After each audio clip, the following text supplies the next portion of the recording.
Hi everyone, welcome to the Sports Broadcasting Center. Along with Ryan and Andon, I'm Constantino. Mike Trout has played in just one playoff series in his remarkable 10-year big league career, and that was 8 years ago. But this might be the year. Trout, reigning American League MVP, Shohei Otani, making a run in October for the Los Angeles Angels. Trout, a three-time MVP, is putting up historic numbers, and Otani makes to impress at the plate. In the mound, earlier this season, Otani hit his 100th career home run, becoming just the second player in MLB history with at least 100 homers as a batter and 250 strikeouts as a pitcher. The other player was Babe Ruth. The Memphis Grizzlies might be the small market team, but they have the plan to do whatever it takes to keep Ja Morant in the fold. The NBA All-Star and most improved player in 2022 is eligible for a 5-year maximum contract extension. Grizzlies general manager Zach Kleiman says that he intends to keep the team's core in place, as well as making sure that Morant stays in Memphis for a long period of time. Morant ranked ninth among players in the league merchandise this season and led the team to its highest playoff seeding ever at the number 2 in the Western Conference before being eliminated by the Golden State Warriors. Sale of the Denver Broncos could reach $5 billion, but there is no shortage of interested billionaires to buy the NFL franchise.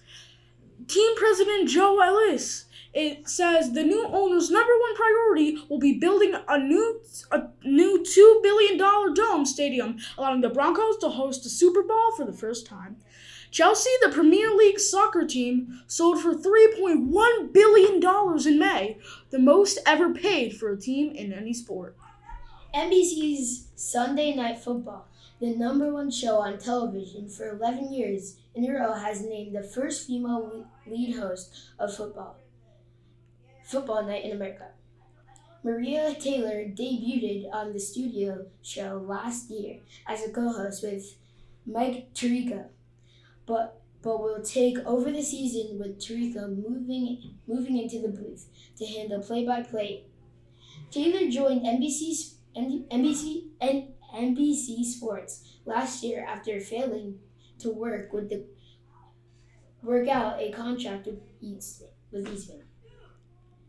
The NFL kicks off the 2022 season on NBC September 8th, when the defending Super Bowl champion Rams host the Buffalo Bills. We are just months away from the World Cup in Qatar. The United States men's national team will be back on its global stage after missing out in the 2018 World Cup in Russia.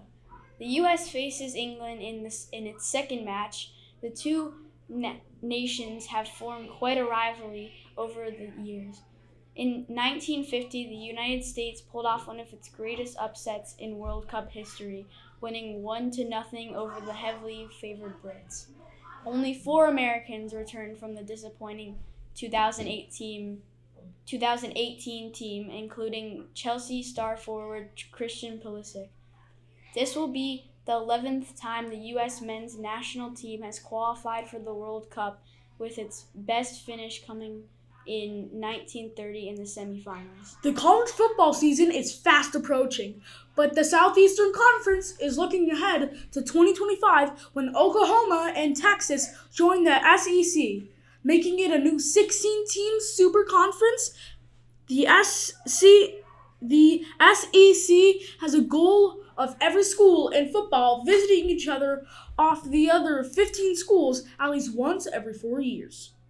Meanwhile, the Big Ten plans to reshape its future scheduling, alignment, and championship arrangement begins in 2023. The Big Ten is discussing elimination of divisions and staging a football title game between the top 2 teams in the 14-team conference. That's it for a busy day in sports. For my co-anchors, Constantino and Andon, I'm Ryan. Thanks for watching Sports Broadcasting Center.